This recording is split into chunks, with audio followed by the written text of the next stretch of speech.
So இன்றைக்கி நம்ம இந்த ஒரு ஸ்லோகத்தில் நம்ம பார்க்குறோம் எப்படி சுகதேவ கோஸ்வாமி அவரை பற்றி விவரணங்களில் நம்ம பார்க்குறோம்.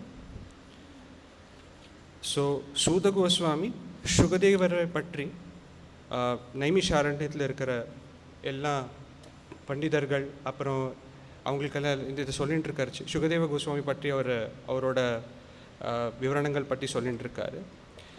எப்படி இந்த ஸ்லோகத்தில் நம்ம இப்போ எப்படி பார்க்குறோன்னு எப்படி அவர் வந்து சுகதேவ கோஸ்வாமிக்கு எப்படி சரணடைந்தார், அப்புறம் சுகதேவ கோஸ்வாமிக்கு சரணடைந்ததுனால எப்படி வந்து அவர் பாகவதம் வந்து 7 நாளில் வந்து எல்லாம் அவரை பற்றி பகவானை பற்றி புரிந்து கோலோக விருந்தாவனத்தை பற்றி புரிந்து அவர் வந்து கங்கை கரையில் வந்து அவரோட உடல் விட்டு அவர் பரம்தாமம் கோலோக விருந்தாவனத்துக்கு செல்கிறார் அப்படின்ட்டு நம்ம இந்த ஸ்லோகத்தில் நம்ம பார்க்குறோம்.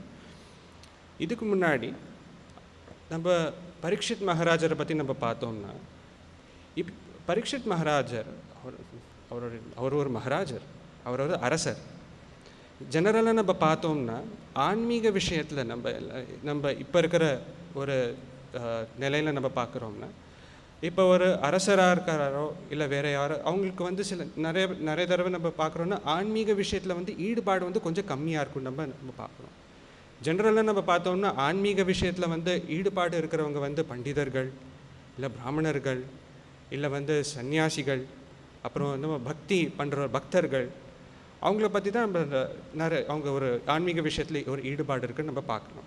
பட் ஆனால் ஒரு அரசராக எப்படி பரீட்சித் மகாராஜருக்கு வந்து அந்த பரம்பொருள் பரம்தாமம் அப்படின்னு நம்ம பார்க்குறோம்ல, அவருக்கு கூட மிக சுலபமாக வந்து அவருக்கு வந்து அடையிறார். அவர் ஜெனரலாக நம்ம பார்த்தோம்னா ஒரு வர்ணாசிரம தர்மத்தில் வந்து இந்த மாதிரி ஒரு பரம்பொருள் இந்த பரமபதத்தை நம்ம அடையணும்னா கோலோக விருந்தாவனம் பகவானை பற்றி நம்ம கொஞ்சம் புரிஞ்சுக்கணுன்னா கூட அதுக்கு வந்து ஒரு ரொம்ப கடினமான ஒரு பெரிய ப்ராசஸ் இருக்குது அப்படின்னு நம்ம கேட்குறோம். நம்ம வர்ணாசிரம தர்மத்தில் நம்ம பார்க்குறோன்னா 25 வயசு வரைக்கும் ஒருத்தர் வந்து அவர் வந்து அவரோட வித்யாபியாசம் ஒரு குரு கிட்ட சரணடைந்து அவர்கிட்ட வித்யாபியாசம் 25 வயசு வரைக்கும் ஒரு சமூகத்தில் வந்து எல்லாருக்கும் வந்து அந்த ஒரு வித்யாபியாசம் ஆகணுன்ற ஒரு இது இருக்குது. கல்யாணம் ஆகாது. 25 வயசு பிரம்மச்சரியம் அவங்க வந்து அபியாசம் பண்ணோன்னே அவங்களுக்கு வந்து 25 வயசுக்கு அப்புறம் தான் கிரகஸ்த ஆசிரமத்துக்கு போகிறதுக்கு ஒரு லைசன்ஸ் அவங்களுக்கு ஒரு குவாலிஃபிகேஷன் கிடைக்கும். இந்த மாதிரி அது குருவோட ஆதரவுனால அவர் வந்து அவங்ககிட்ட பர்மிஷன் கிடச்சோடனே தான் அவரோட ஆதரவை பெற்றோன்னே தான் வந்து கிரகஸ்த ஆசிரமத்துக்கு போக முடியும். ஸோ கிரகஸ்த ஆசிரமத்துக்கு போய் அங்கேயும் வந்து அது வந்து பர்மனெண்ட் இல்லை, வாழ்நாள் வரைக்கும் இருக்குன்றது வர்ணாசிரம தர்மத்தில் இல்லை. அதுவும் வந்து இன்னொரு 25 வருஷம் வரைக்கும் தான் 50 வயசு வரைக்கும் தான் அந்த கிரகஸ்த ஆசிரமத்தில் இருக்க முடியும். அப்புறம் 50 வயசில் கூட அது வந்து ஒரு லைசன்ஸ் இல்லை, நம்ம இந்திரியங்களோட ஒரு பிரியத்துக்காக நம்ம வந்து இது பண்ணுற ஒரு விஷயம் இல்லை. கிரகஸ்த ஆசிரமத்தில் கூட பக்தி விஷயங்களில் வந்து ஈடுபடணும் அப்படின்ற அதுக்கு தான் ஒரு லைசன்ஸ் இருக்குது. மனைவி அப்புறம் புருஷர் 2 பேரும் சேர்ந்து பக்தி காரியங்களில் வந்து ஈடுபடுறதுக்கு ஒரு அபியாசம் பண்ணுற ஒரு ப்ராக்டிஸ் ஸ்டேஜ் மாதிரி. அந்த 50 வருஷம் கழித்து அவங்க வந்து வானப்பிரஸ்த ஆசிரமத்துக்கு போகிறதுக்கு ஒரு லைசன்ஸ் கிடைக்காது.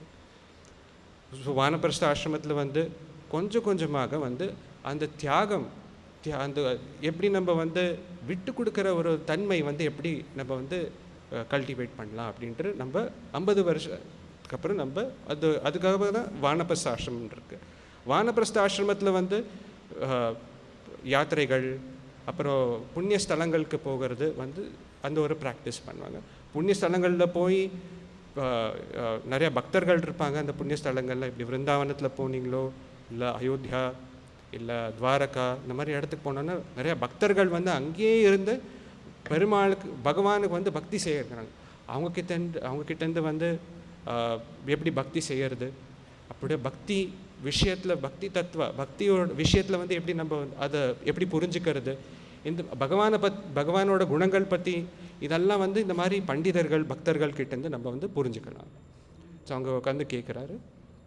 அப்புறம் இதுக்கப்புறம் வந்து ஒரு 20 வயசுக்கு அப்புறம் தான் கடைசியில் வந்து மனைவி வந்து திருப்பியும் வீட்டுக்கு போய் பசங்களோட இருப்பாங்க. பசங்க வந்து தாய்மார்கள் வந்து பார்த்துப்பாங்க.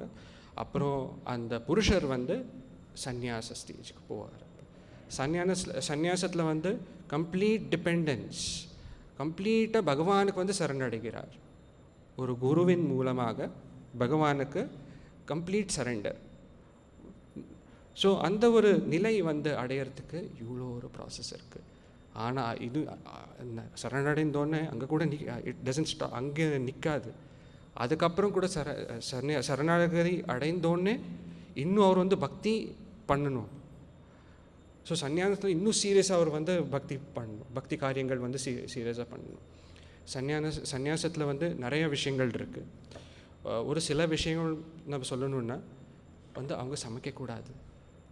ஒரு சன்னியாசிக்கு வந்து சமைக்கிறதுக்கு ஒரு பர்மிஷன் கிடையாது. வந்து அவர் வந்து மதுக்கரி அப்படின்வாங்க. ஒரு ஸ்டேஜ் இருக்குது சன்னியாசத்தில்.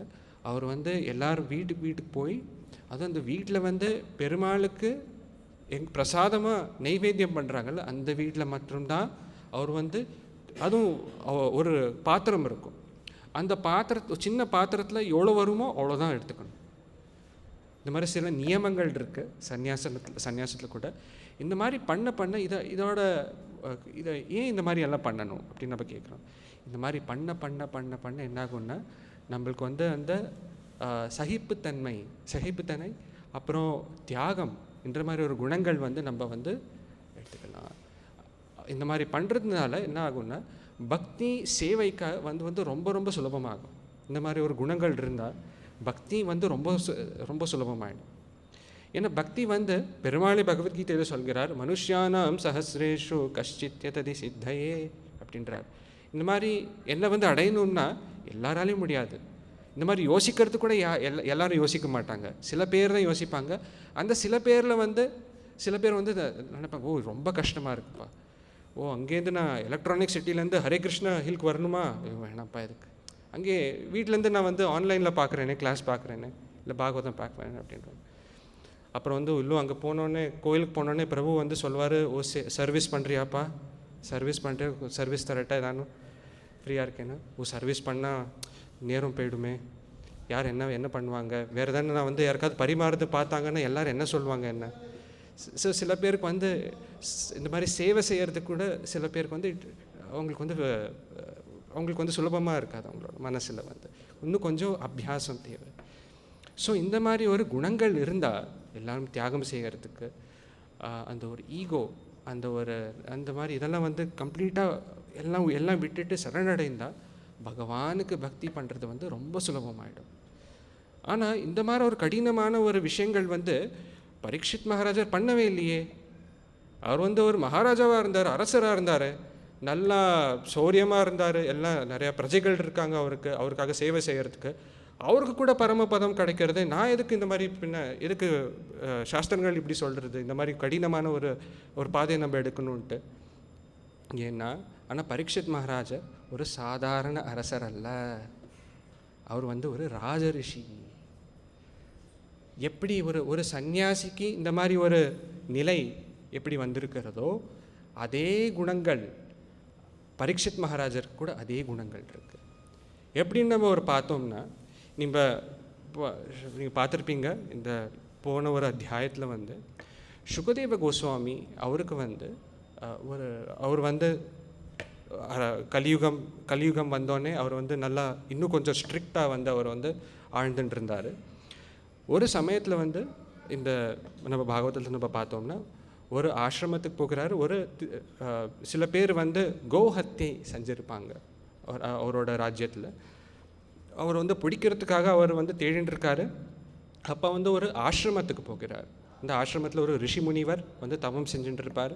இந்த தவம் செஞ்சுட்டு இருக்கிற அவர் வந்து கோவத்தால், ஏன்னா ஜெனரலாக என்னென்னா ஒரு அரசர் என்ன ஒரு இடத்துக்கு போகிறாருன்னா அவருக்கு வந்து எல்லாம் நல்ல மரியாதை, அவங்களுக்கு என்னென்ன தேவையோ அவங்கள வந்து நல்லா அவரை பார்த்துக்கணும். பட் ஆனால் அவர் போனோடனே அந்த ரிஷி முனிவர் வந்து அவர் கண்டுக்க கூட இல்லை. ஏன்னா அவர் வந்து தியானத்தில் வந்து ரொம்ப ஈழ்ந்த தியானத்தில் அவர் இருந்தார். ஸோ அந்த சமயத்தில் வந்து அவர் என்ன பண்ணார், ஒரு சின்ன கோவத்தில் வந்து விளையாட்டுத்தனமாக அவர் என்ன பண்ணுகிறாருன்னா, பரீட்சித் மகாராஜர் ஒரு செத்த பாம்பு ஒன்று இருக்கும், அந்த பாம்பு வந்து ஒரு மாலையாக அவர் அந்த ரிஷி முனிவர் மேலே ஒரு வச்சுட்டு அவர் போகிறார். அது சின்ன ஒரு தப்பு தான், ஒரு தப்பு, அது தப்பு தான் அது, பட் ஒரு சின்ன ஒரு தப்பு தான், அவ்வளோ பெரிய தப்பு ஒன்றும் இல்லை. இது வந்து ஒரு ரிஷிமுனிவர் வந்து அவர் கூட பார்த்துட்டு ஒரு ஒரு எடுத்து வச்சிடறாரு. ஒரு சரி சின்ன விஷயம், யாரோ வந்து வச்சுருக்காங்க அப்படின்ட்டு அவரும் கண்டுக்கல. ஆனால் அந்த ரிஷிமுனிவரோட பையன் ஒரு பிராமண பாலகன், ஸ்ருங்கி அப்படின்ற ஒரு பேர். அவருக்கு அந்த பாலகன் வந்து ரொம்ப கொடூரமான கோபம் வந்தது. எப்படி என்னோட அப்பாவுக்கு வந்து எப்படி இந்த மாதிரி ஒரு அவமரியாதை பண்ணியிருக்காரு, ராஜானா என்ன வேணாலும் செய்யலாமா, என்ன ரிஷிமுனிவர்களுக்கு கூட என்ன வேணாலும் செய்யலாமா இந்த மாதிரி, இது ரொம்ப தப்பு, நான் பிராமணன் யாருன்னு நான் காமிக்கிறேன், என்னோட ஆன்மீக சக்தியை நான் காமிக்கிறேன் அப்படின்ட்டு அவர் வந்து புனிதமான தண்ணியை நீரை வந்து தொட்டு சாபம் விடுகிறார். அவர் வந்து 7 நாளில் வந்து எப்படி ஒரு செத்த பாம்பு வந்து என்னோட என்னோட அப்பாவுக்கு மேலே வைக்கிறீங்களோ அதே மாதிரி ஒரு பாம்பால் கடித்து 7 நாளில் வந்து உங்களுக்கு இயற்பு வரப்போகுது அப்படின்ட்டு சொல்கிறார். இது வந்து சாபம் விட்டோன்னே எல்லாருக்கும் தெரிய வந்தது. ரிஷி முனிவர்களுக்கு வந்து அவர் கேட்டோன்னே அவருக்கு ரொம்ப ஒரு வந்து வருத்தப்பட்டார், இந்த மாதிரி ஒரு விஷயம் ஆயிடுச்சு அப்படின்ட்டு. அந்த பாலகனை கூப்பிட்டு நல்லா திட்டினார், தண்டித்தார் அவரை. பாலகன் கூட ஒரு சின்ன பையன், ஸோ அவரோட எப்படி அந்த ஆன்மீக சக்தியை வந்து எப்படி வந்து உபயோகம் செய்யணுன்ட்டு அவருக்கு தெரியவில்லை, அந்த பாலகனுக்கு தெரியவில்லை. ஸோ வந்து அவருக்கு ரொம்ப வருத்தமாக இருந்தது. ஸோ அந்த ரிஷி முனிவர்களே ஸ்வயம் அவரே போய் ராஜசபைக்கு போய் பரீட்சித் மகாராஜருக்கு சொல்கிறார், ரொம்ப மன்னித்து விடுங்க, ஒரு பெரிய தவறாயிடுச்சு, இந்த மாதிரி என்னோட ஒரு பாலகன், எதுவும் தெரியாத ஒரு பாலகன் வந்து இந்த மாதிரி ஒரு சாபம் விட்டு விட்டார், ஸோ என்னை மன்னித்து விடுங்க. இந்த ஒரு விஷயத்தை நம்ம பார்த்தோம்னா பரீட்சித் மகாராஜா ஒரு ராஜ ரிஷி, அவர் நினச்சிருந்தாருன்னா அவர் வந்து ஒரு கவுண்டர் கர்ஸ் திருப்பியும் மறுபடியும் ஒரு சாபம் விட்டுருக்கலாம், இல்லை அவர் வந்து ஒரு பரிகாரம் கூட செஞ்சுருக்கலாம். இந்த ஒரு சாபத்துலேருந்து வெளியில் வரத்துக்காக அவர் வந்து ஒரு பரிகாரம் கூட செஞ்சுருக்கலாம், அவருக்கு எல்லா சக்திகளும் இருக்குது அவருக்கு. பட் ஆனால் பரீட்சித் மகாராஜர் வந்து, ஏன்னா இதான் ஒரு ராஜரிஷியோட லட்சணை, ஒரு பக்தனோட லட்சணை, அவர் வந்து எதுவுமே செய்யவில்லை. அவர் வந்துட்டு இது பகவானோட ஒரு திட்டமாக கூட இருக்கலாம், ஒரு என்னோட ஒரு நன்மைக்காக பகவானோட ஒரு பிளான், ஒரு திட்டமாக கூட இருக்கலாம் அப்படின்னு அவர் வந்து எல்லாத்தையும் விட்டுட்டு அவர் வந்து சொல்கிறார், இது ஒரு நல்ல விஷயம்தான், இதை வந்து நம்ம எதுவும் செய்ய வேண்டாம், ஒரு எனக்கும் இந்த அரசுலெல்லாம் இந்த இந்த ராஜ்யத்தை வந்து கடைப்பிடிக்கிறது இல்லைன்னா எனக்கு சமயமே கிடைக்கல, இந்த மாதிரி ஒரு நாளைக்கு நம்ம எல்லோரும் ஏற்க தானே போகிறோம், எல்லாம் விட்டு நம்ம போக தானே போகும், இன்றைக்கே நான் போகிறேன், அவ்வளோதானே, பெரிய விஷயம் ஒன்றும் இல்லை அப்படின்ட்டு மகாராஜர் பரீட்சித் மகாராஜர் அதே சமயத்தில் வந்து எல்லாத்தையும் தியாகம் செஞ்சுட்டு கங்கை கரைக்கு போய் அங்கே வந்து உட்காந்துட்டு அவர் வந்து சிந்திக்கிறார், இப்போ என்ன பண்ணுறது, பகவானை அடையிறதுக்கு நம்ம என்ன பண்ணுறது அப்படின்ட்டு அவர் வந்து சிந்திக்கிறார். நம்ம ஆச்சாரிய ஸ்ரீல பிரபுபாதர் அவர் சொல்கிறார், நம்ம இருக்கிற ஒரு சூழ்நிலையில் வந்து நம்ம எல்லாரும் ஆக்சுவலி பரீட்சித் மகாராஜரோட ரொம்ப பாக்கியசாலி. எப்படின்னா பரீட்சித் மகாராஜருக்கு 7 நாள் தான் கிடச்சிது, ஆனால் 7 நாள் கிடச்சிது அவருக்கு, பட் ஆனால் நம்மளுக்கு ஸோ இதனால் நம்மளுக்கு எப்போ வேணாலும் நம்மளுக்கு ஒரு சாவு வரலாம். So it is a very good opportunity. Prabhupad சொல்கிறாரு, இப்போயே நீங்கள் வந்து கிருஷ்ண கான்சியஸ் ஆகிடுங்க அப்படின்ட்டு, கிருஷ்ண பக்திக்கு வந்து இப்போயே நீங்கள் வந்து எடுத்துக்க அப்படின்னு சொல்கிறார். ஸோ சுகதேவ கோஸ்வாமி அந்த சூழ்நிலையில் வருகிறார், எல்லாம் நிறைய பண்டிதர்களெல்லாம் வராங்க, கங்கை கரைக்கு வராங்க, பண்டிதர்கள் ரிஷி முனிவர்கள் எல்லோரும் வராங்க, வியாசதேவரே ஸ்வயம் வரார், எல்லா சாஸ்திரங்கள் எல்லா வேதங்கள் எழுதின வியாசதேவரே இங்கே வரார். பட் ஆனால் எல்லோரும் கேட்குறாங்க, இப்போ பரீட்சித் மகாராஜர் கேட்குறார், இப்போ வந்து எனக்கு 7 நாள் தான் இருக்குது, இப்போ நான் பகவானை வந்து எப்படி அடையிறது, இப்போ நான் என்ன செய்யறது, எனக்கு என்ன பண்ணணுன்ட்டு எனக்கு தெரியல, நீங்கள் யாராவது எனக்கு ஏதானோ ஒரு நல்ல விஷயத்த சொல்லுங்களேன் என்ன பண்ணுறதுன்ட்டு. யாருமே எதுவும் சொல்ல மாட்டேங்கிறாங்க, ஏன்னா எல்லாருக்கும் தெரியும் கரெக்டாக இந்த சூழ்நிலைக்கு கரெக்டான ஒரு ரிஷிமுனிவர் யாருன்னு சுகதேவ கோஸ்வாமி. அந்த சமயத்தில் தான் சுகதேவ கோஸ்வாமி வருகிறார். ஒரு ஸ்ரீமத் பாகவதம், இப்போ நம்ம இந்த சாஸ்திரம் நம்ம எப்போ நம்ம படிக்கிறோமோ அது வந்து ஸ்ரீமத் பாகவதம் வந்து சுகதேவ கோஸ்வாமி வந்து சொல்கிறார் பரீட்சித் மகாராஜருக்கு. அங்கே வியாசதேவர் கூட உட்காந்து கேட்குறார் இந்த ஒரு விஷயம். ஸோ இந்த ஸ்ரீமத் பாகவதம் கேட்டு பரீட்சித் மகாராஜர் 7 நாளில் வந்து அவர் வந்து கோலோக விருந்தாவனத்துக்கு போகிறார். அவருக்கு வந்து ஒரு சாபுன்றது ரொம்ப ஒரு சின்ன ஒரு விஷயம். ஜெனரலாக என்னென்னா, இந்த ஒரு விஷயத்துக்கு நான் அப்புறமா வரேன். சாவுன்ற ஒரு விஷயம் வந்து நிறைய பேர் வந்து ரொம்ப பயந்துப்பாங்க. இந்த மாதிரி சாக போகிறாரு, ரொம்ப வலியாக இருக்குமே, என்ன ஆகுமே, கடைசி சமயத்தில் வந்து எப்படி இருக்கும் என்னோடய சூழ்நிலை அப்படின்ட்டு எல்லாருக்கும் ஒரு பயம் இருக்கும் அப்படின்ட்டு.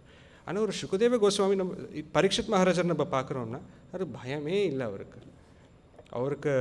அவர் வந்து மிக சுலபமாக அவர் வந்து தியாகம் செஞ்சு விட்டார். ஏன்னா இந்த ஒரு குணம், அவர் வந்து பொறுத்து கொள்ளுற அந்த ஒரு குணம், அப்புறம் தியாகம் செய்கிற இன்னொரு நல்குணம், இதனால் பரீட்சித் மகாராஜ் வந்து அவர் வந்து மிக சுலபமாக வந்து அவர் வந்து விட்டுகிறார்.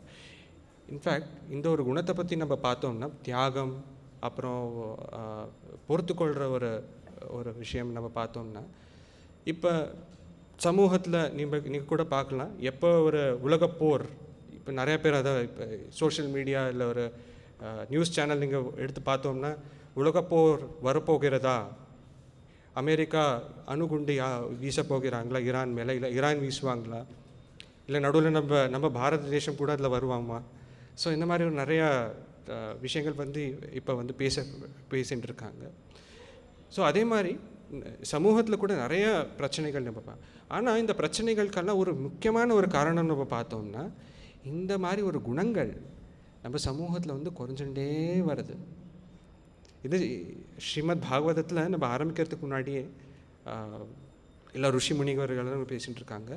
இந்த மாதிரி ஒரு குணங்கள், நற்குணங்கள் வந்து கலியுகத்தில் வந்து குறைஞ்சுட்டே போகும். ததச்சானுதினம் இந்த மாதிரி குறைஞ்சுட்டே போகிறது.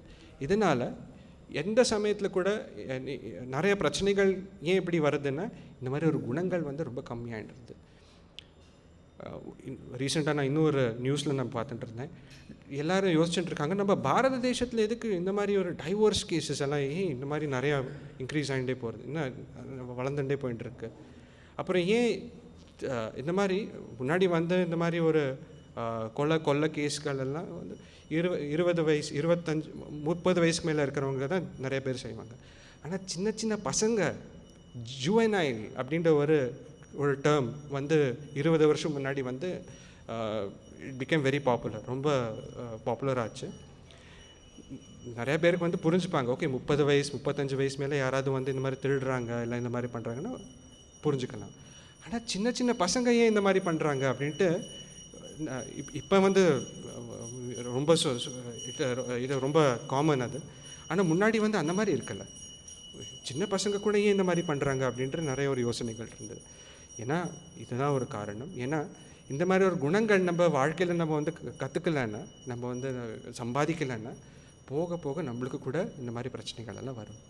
விட்டு கொடுக்கறது, ஒரு நல்ல குடும்பம் இல்லை ஒரு நல்ல ஒரு சமூகம் இல்லை ஒரு நல்ல ஒரு தேசம் இல்லை நல்ல ஒரு உலகம் நம்ம எல்லாம் நம்ம பார்க்கணுன்னா, எல்லாம் சந்தோஷமாக எல்லாம் இருக்கணும்னா தியாகம், அப்புறம் சகிப்புத்தன்மை, இதெல்லாம் இந்த மாதிரி ஒரு குணங்கள்லாம் ரொம்ப ரொம்ப முக்கியம். எஸ்பெஷலி நீங்கள்லாம் ஏன்னா நீங்கள்லாம் ஒரு சமூகத்தில் இருக்கிறதுனால, ஒரு வீட்டில் இருக்கிறதுனால ஐ திங்க் நீங்கள் இன்னும் கொஞ்சம் புரிஞ்சுக்கலாம். அஃப்கோர்ஸ் இன்னொன்று சொல்கிறேன், இங்கே ஆசிரமத்தில் நாங்கள் எல்லாம் இருக்கோம்ல, எங்கள் பக்தர்கள் எல்லாம் நாங்கள் இருக்கோங்கல்ல.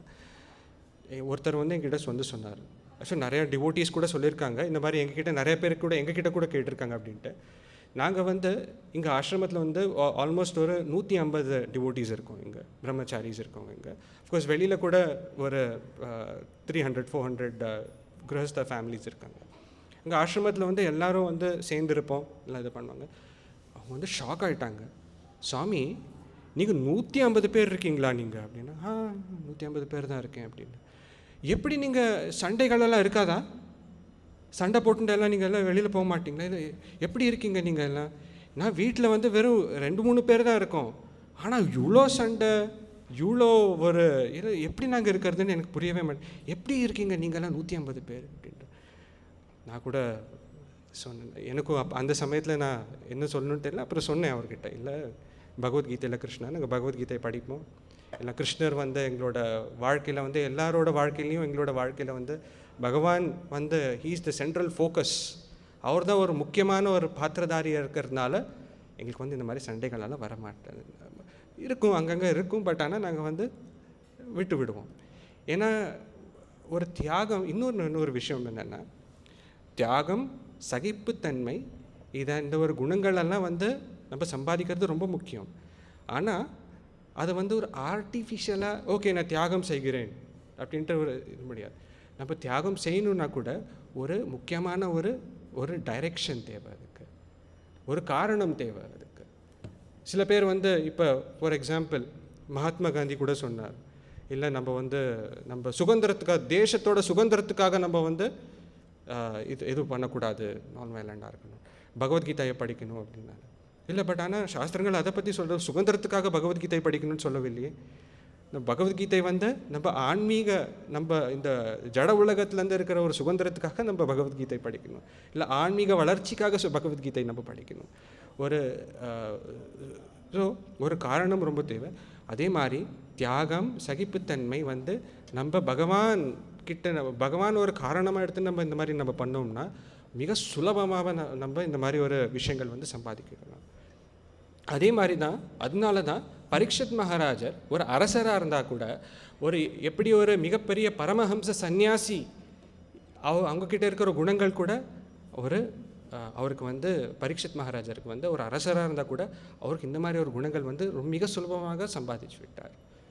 ஒரு ஸ்லோகம் இருக்குது பாகவதத்திலே, யஸ்யாஸ்தி பக்திர் பகவதி அகிஞ்சன சர்வைர் குணைர் தத்ர சமாசதே சுராக அப்படின்னு என்ன அர்த்தம்னா, யார் ஒரு பக்தராக இருக்காங்களோ அவங்களுக்கு வந்து இந்த உலகத்தில் இருக்கிற எல்லா தேவதைகள் கிட்ட இருக்கிற ஒரு நற்குணங்கள், எல்லா குணங்கள் வந்து அந்த ஒரு பக்தனுக்கு வந்து அந்த பக்தன் அடைகிறான், இது சம்பாதிக்கிறார் அப்படின்னு நம்ம பார்க்குறோம்.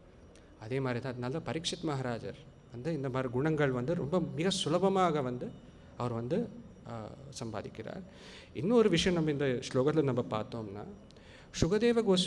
பரீட்சித் மகாராஜர் வந்து அந்த சூழ்நிலையில் வந்து அவர் கங்கை கரையில் இருக்கிறச்சே அவர் வந்து எல்லாருக்கிட்டையும் கேட்குறாரு, நான் என்ன செய்யறது இந்த சூழ்நிலையில். ஆனால் அந்த ஒரு சூழ்நிலையில் வந்து எல்லாருக்கும் தெரியும், அந்த கரெக்டான யார் வந்து இவருக்கு இந்த விஷயத்த சொல்லணுன்ட்டு எல்லாருக்கும் தெரிஞ்சது. ஸோ அதே சமயத்தில் சுகதேவ கோஸ்வாமி வந்து அவருக்கு இந்த வேத சாஸ்திரங்களில் இருக்கிற இந்த கருத்துக்களெல்லாம் அவர்கிட்ட சொன்னோன்னே அவருக்கு வந்து அவர் முழு சரணாகதி அடைகிறார். ஸோ இன்னொரு முக்கியமான ஒரு விஷயம் நம்ம பார்த்தோம்னா, ஒரு குருவோட அவசியம் நம்ம வாழ்க்கையில்.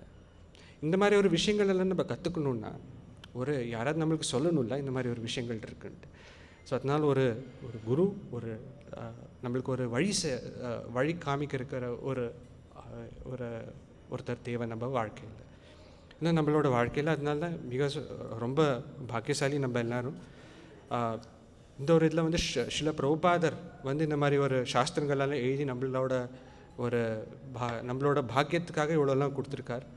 ஸோ நம்மளால் சும்மா நம்ம இந்த மாதிரி ஒரு பாகவதம், அப்புறம் நம்ம ஒரு ஆச்சாரியன் என்ன சொல்கிறாரோ இந்த ஒரு யுகத்தில் வந்து நம்ம அவரோட வழி, அவர் எப்படி சொல்கிறாரோ அவரோட வழியிலே நம்ம போனோம்னா நம்மளோட ஆன்மீக வளர்ச்சி கூட ரொம்ப சுலபமாக நம்ம கிடைச்சி விடலாம் நம்ம பார்க்குறோம்.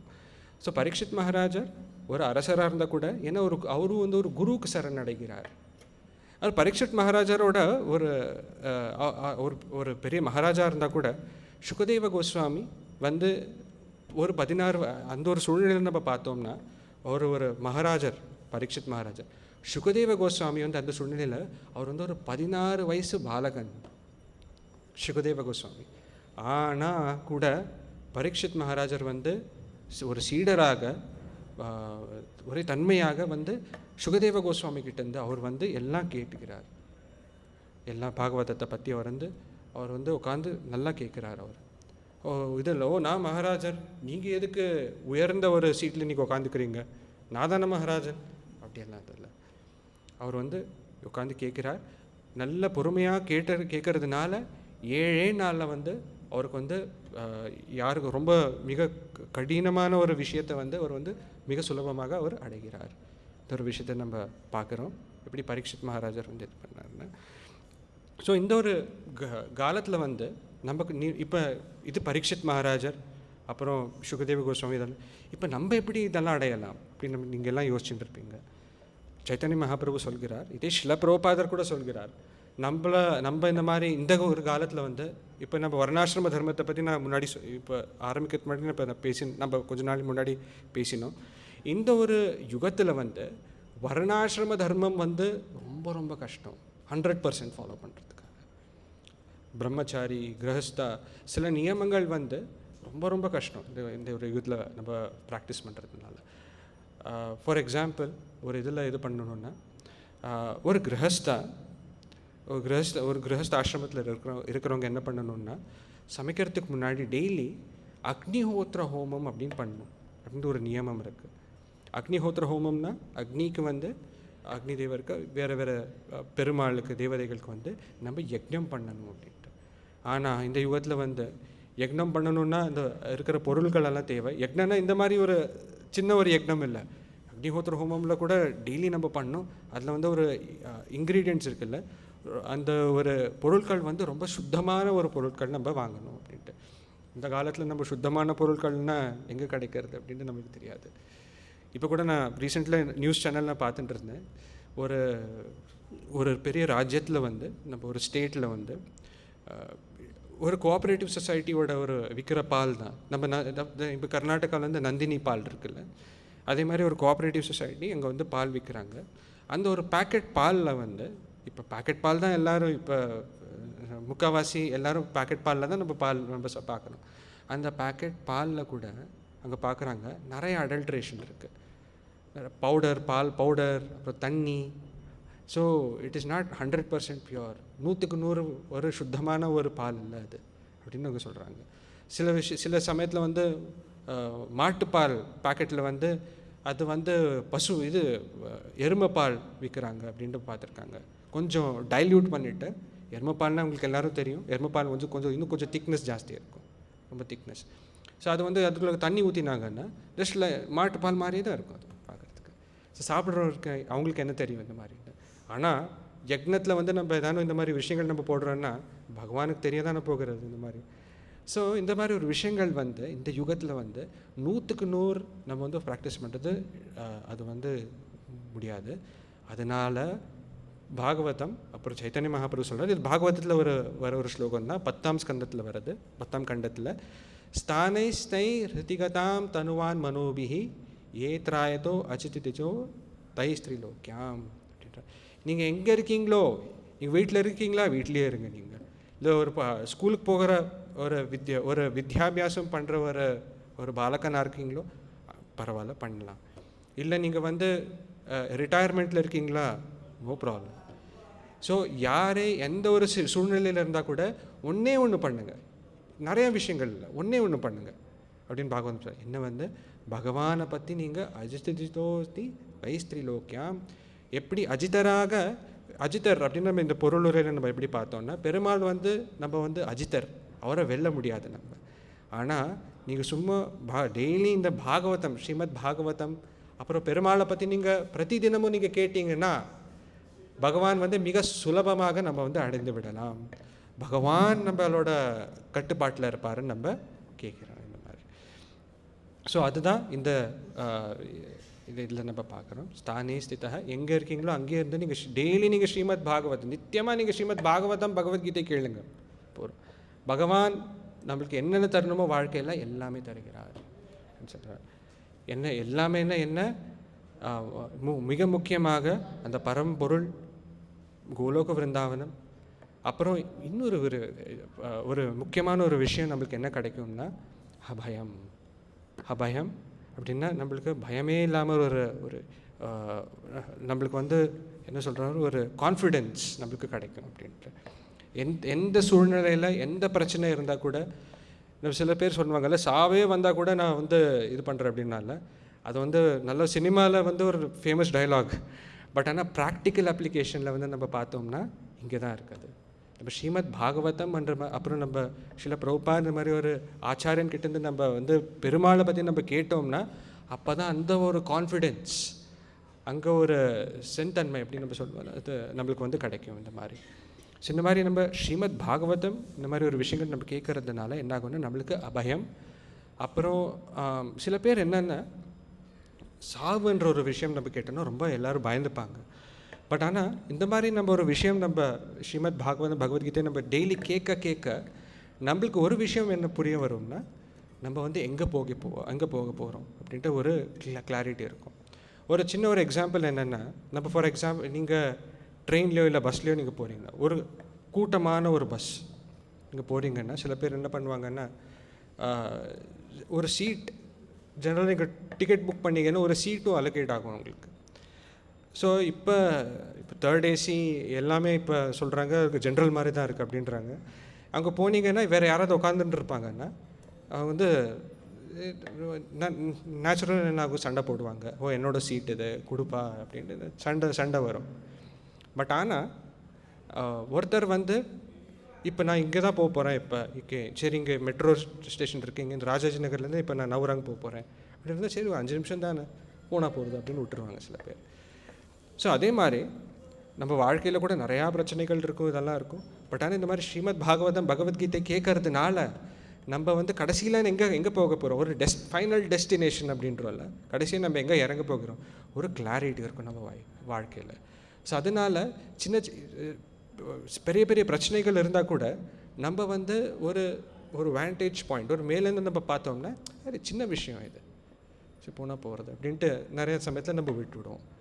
ஸோ யார் வந்து ஃபோக்கஸ்டாக இருக்காங்களோ, அஃப்கோர்ஸ் நமக்கு போய் சண்டை போடலாம், சண்டை போட்டு ஒரு பெரிய இது பண்ணலாம், அப்புறம் வந்து நமக்கு சீட்டு கிடைக்கும், இல்லை சில சமயம் சீட் கிடைக்காம கூட போகலாம், அதெல்லாம் இருக்கும்.